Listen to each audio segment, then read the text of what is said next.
Let me tell you a story. So, in a village far, far away, there is one. Juan is recognized as the city or the barangay captain in that village. One day, that village called Masaganang Village. One day, Masagana Village experienced an extreme drought. The citizens there are suffering and they feel the scorching heat of sun.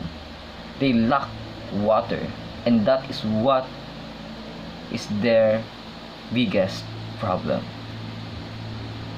Juan, being the barangay captain, decided to conduct a speech, a motivational and persuasive speech to his citizens.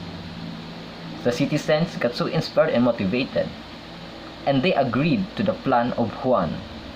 However, the citizens are dumbfounded because although Juan, the barangay captain, said a word and his plan of action, what's lacking to him is his initiative to make that plan into an action, into a reality.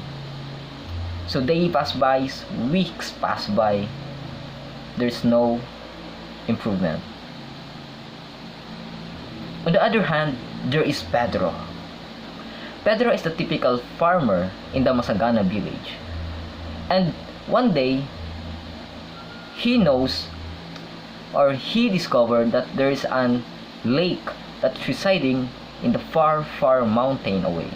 He thought, what if I can utilize this mountain to create a drainage so that the land in Masagana village would become moist, so that there will be no more drought and the crops would not die easily. So Pedro got inspired and he took action. He asked the citizens to help him. However, Pedro got no response. So he did all by himself. He dug a tunnel. He dug and dug and dug. Slowly, slowly, and slowly. Days passed by, weeks passed by, until eventually the water really reached the Masagana village. And the citizens got so happy. Not because of Juan's motivational speech, but because of Pedro's hard work and dedication to provide value to the community.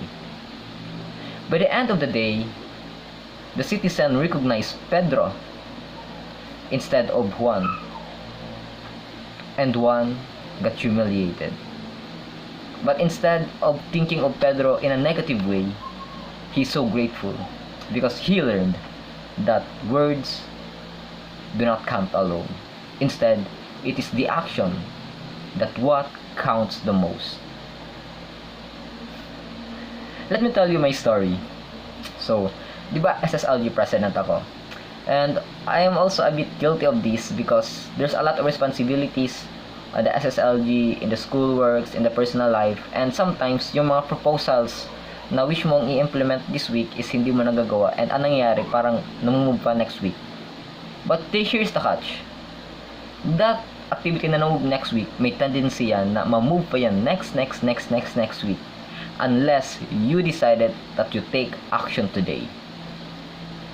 Instead of just postponing it and letting the tomorrow do its activity, it is better to do it today, little by little, just like what Pedro do, because someday that proposal, that dream, that vision will eventually become a reality.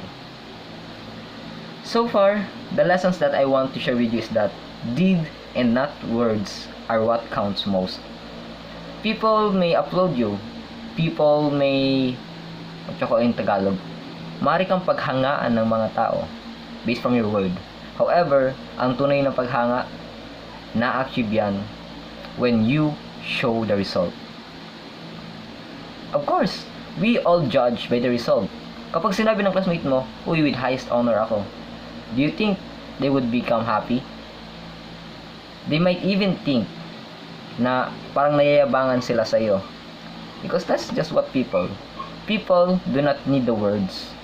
Instead, what they need the most is the action that you really do and you really live according to what you say, according to your principle. Actionable step. What is your plan today that you wish will not become a plan but become a reality? Always do your best for your future self. Mwah.